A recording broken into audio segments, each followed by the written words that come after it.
Dragi suflete de lumină, pentru ca celulele din corpul nostru fizic să se vindece, este nevoie să vorbim cu ele, să le reprogramăm.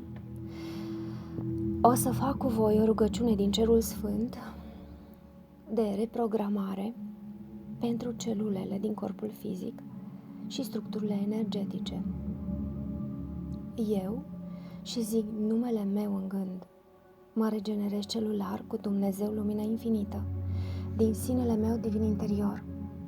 Mă repar cu lumina îngerilor, cu frecvențele iubirii, activez codul de lumină, de reparare a corpului meu fizic și a structurilor mele energetice. Eu, și spun numele meu în gând, iau în celulele mele lumina, conștiința divină, 100% lumina pură a Mamei Divine și a Tatălui Divin. Accept lumina, accept vindecarea. Activez lumina și vindecarea mea din câmpul în care eu sunt deja vindecat, vindecată. Inspir vindecare și expir vindecare, o lumină pură din Cerul Sfânt. Vizualizați o lumină aurie strălucitoare care vă îmbracă fiecare celulă cu iubire pură. Respirați adânc.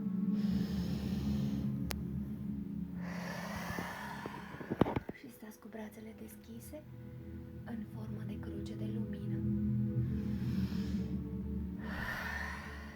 Cu toată ființa, simțiți lumina cum vă inundă ființa.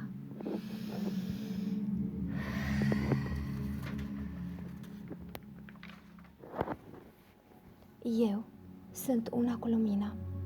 Eu sunt deja vindecat, vindecată, în corp fizic materializat, materializată. Celulele mele sunt una cu Dumnezeu, una cu iubirea. Conștientizez celulele mele deja vindecate. Le vizualizez îmbrăcate cu lumina aurie strălucitoare, cu lumina focului viu.